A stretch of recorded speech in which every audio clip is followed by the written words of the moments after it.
Wars are supposed to start over land, power, religion, revenge, big, serious, world-changing reasons. So what do you do with a war that started because someone stole a bucket? Or a war that nearly happened because a pig ate some potatoes? Or a war that was over in less time than it takes to watch this video? These aren't jokes, and they aren't exaggerations. These are real, documented wars, fought by real armies, with real soldiers, real casualties, and in some cases, real historical consequences that lasted for centuries. Historians have written entire papers on them, and museums have entire exhibits dedicated to them. Yet most people have never heard a single one of these stories. Today we're breaking down 5 of the most ridiculous wars ever fought, and by the end, you're going to wonder how any of these actually happened, and why nobody stepped in to stop them before things got completely out of hand. War 1. The War of the Bucket. Let's start in Italy in the year 1325. 2 cities, Modena and Bologna, had been circling each other for years. Officially, this was part of a massive, decades-long political struggle happening all across Italy between 2 factions who supported different rulers. Serious stuff. Real stakes. But the story everyone actually remembers is much smaller. According to legend, a group of soldiers from Modena snuck into Bologna one night and stole something from a public well. Not gold, not weapons. A bucket. A plain, ordinary wooden bucket. The kind used to pull up water every single day. Bologna was furious. So furious that they assembled an enormous army, somewhere around 32,000 men, to march on Modena and take it back. Modena could only scrape together about 7,000 soldiers in response. On paper, this should have been over in an afternoon. With Modena crushed, instead, Modena won. Decisively. Bologna's massive army was routed at what became known as the Battle of Zappolino, with an estimated 2,500 men killed or wounded on Bologna's side alone. And after the dust settled, the victorious soldiers from Modena took their prize home with them, that same wooden bucket. Here's the part that still gets people today. That bucket still exists, right now, in a bell tower in the city of Modena. Behind glass, guarded like a religious relic, sits a 700-year-old wooden pail. Every year, the 2 cities still bring up the story, half joking, half serious, because Bologna has never forgiven Modena, and honestly, Modena has never once considered giving the bucket back. A city has protected a plain wooden bucket for 7 centuries because of what it represents: pride, victory, and one of the strangest wars in European history. War 2. The war over a stolen donkey. Let's go even smaller than a bucket. In the year 1286, out in the Aegean Sea, 2 powerful noble families controlled a cluster of islands. One family was called the Gisi, the other the Sanudo. Then pirates raided one of the islands and made off with a donkey. A single donkey. Not a fleet of ships. Not a fortune in gold. One donkey. Stolen by pirates who almost certainly sailed off afterward and never gave it a second thought. But somehow, that theft lit a fuse. Tensions between the Gisi and Sanudo families, which had probably been simmering for other reasons entirely, boiled over into open conflict. Soldiers were called up. Fighting broke out between the 2 noble houses. People, real people, actually died in the fighting that followed. And historians didn't treat this as some forgotten footnote. They gave it an official name that's still used today: the War of the Donkey. Not a joke title someone made up online. A real war, recorded in real historical sources, named after a stolen farm animal that the 2 sides fighting over it probably never even got back. War 3. The Pig War. Now let's jump forward to 1859, to a small, quiet island called San Juan Island, sitting in the waters between the United States and British-controlled Canada. Both countries claimed it. Both had settlers living there side by side, and for years things were mostly peaceful. Then, one summer day, a pig belonging to a British company wandered onto the property of an American farmer and started eating his potatoes. This wasn't the first time. The pig had done this before, and the farmer had had enough, so he shot it. The pig's owner was furious and demanded payment. The farmer offered $10. The British side wanted far more and threatened to have the farmer arrested. Word of the dispute spread fast, and it landed right on top of tensions that had already been building for years over who actually owned the island. Within weeks, American troops landed on San Juan Island. Britain responded by sending warships. The standoff escalated for months, until at its peak there were over 2,000 armed men, and dozens of cannons pointed at each other, ready for war, because of one dead pig. And here's the almost unbelievable ending. Not a single human being was killed in the entire pig war. Both sides eventually agreed to jointly occupy the island peacefully while diplomats sorted out the border, an arrangement that lasted over a decade before the island was finally awarded to the United States. After months of warships, cannons, and thousands of armed men facing off, the only casualty in the entire conflict was the pig, the war over an ear. In 1731, off the coast of Florida, a Spanish patrol boarded a British merchant ship searching for smuggled goods. During the confrontation, the Spanish captain allegedly cut off the ear of the British ship's captain, a man named Robert Jenkins, and told him to carry it back to his king as a warning. Jenkins didn't throw it away. He kept it, preserved it, and 7 years later, in 1738, he brought it in front of the British Parliament, allegedly presenting his own severed, pickled ear as living proof of Spanish cruelty toward British sailors. The public was outraged. Opposition politicians seized on the story, using it to build momentum for a war they had wanted for other reasons entirely. Trade disputes, colonial rivalry, years of built-up tension with Spain. In 1739, Britain officially declared war, and to this day, historians call it exactly what it sounds like, the War of Jenkins's Ear. The war dragged on for years, spread across the Caribbean, and cost thousands of lives on both sides, including a disastrous British assault that ended in heavy losses. All of it, at least on the surface, traced back to one man's ear, sitting in a jar, presented to Parliament as evidence. War 5. The war that ended in 38 minutes. Last one, and this might be the wildest of all. In 1896, on the island of Zanzibar, off the coast of East Africa, the ruling sultan suddenly died. Within hours, his cousin, a man named Khalid bin Bargash, took over the palace and declared himself the new sultan, without British approval. The British, who controlled Zanzibar as a protectorate, were not amused. They gave Khalid an ultimatum: step down or face the consequences. Khalid barricaded himself inside the palace with roughly 2,800 armed defenders and refused to move. So, on the morning of August 27, 1896, British warships opened fire on the palace. 38 minutes later, it was over. The palace was in ruins, the Sultan's flag was down,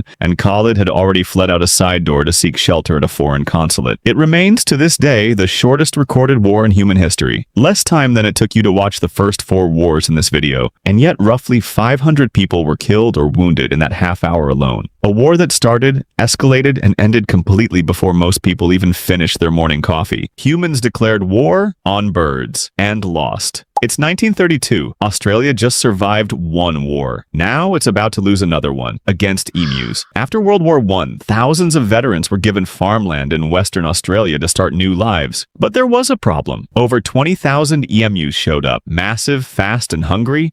They tore through wheat fields, trampled fences, and left farmers desperate. So the farmers did what desperate people do. They called the army. Australia sent real soldiers armed with 2 machine guns and thousands of rounds of ammunition. The plan sounded simple. Line up the emus, open fire, problem solved. It wasn't. Emus can run over 30 miles an hour. The moment the shooting started, they scattered in every direction, splitting into small, fast-moving groups that were almost impossible to hit. One soldier even mounted a machine gun on a truck to chase them down. The truck couldn't keep up either. After a week of chasing birds across the outback, the soldiers had fired over 2,500 rounds. Estimates say fewer than 200 emus were killed. The military commander finally called it off, reportedly joking that if his men had earned medals for war, the emus deserved one for military tactics. The farmers still had their emu problem. To this day, the Great Emu War is taught as one of the most embarrassing military failures in history, not because Australia lost soldiers, but because they lost to birds. Turns out, some wars just can't be won. Here's what's genuinely interesting once you look past the punchlines. In almost every one of these wars, the bucket, the donkey, the pig, the ear, even a rushed royal succession, none of them were actually the real reason for the fighting. Modena and Bologna were already locked in a much larger political struggle across Italy. The Guisi and Sanudo families almost certainly had deeper, older tensions before that donkey was ever stolen. Britain and Spain had been circling each other over trade and colonial power for years before Jenkins ever lost his ear. Even in Zanzibar, the British had been looking for an excuse to tighten their grip on the island for years. These small, almost comical incidents didn't start the wars on their own. They gave people permission to start wars they already wanted. A stolen bucket, a dead pig, a severed ear. These became simple stories the public could rally behind, even when the real causes were complicated politics that nobody in power particularly wanted to explain out loud. And honestly, this pattern hasn't disappeared. Even today, small incidents still get blamed for conflicts that were actually building for years underneath the surface. Buckets and donkeys have just been replaced with headlines and border incidents. In other words, humans have always needed a story simple enough to fight over, even when the truth underneath it was far messier. So next time you hear about some massive historical war and assume it must have started over something huge and important, remember, it might have started with a pig eating potatoes, a bucket someone couldn't let go of, or an ear in a jar. If this blew your mind even a little, subscribe, because history is absolutely full of moments this ridiculous that nobody ever taught you in school. And let me know in the comments, out of all 5 of these, which one do you think is the most unbelievable? I'll be reading through the replies.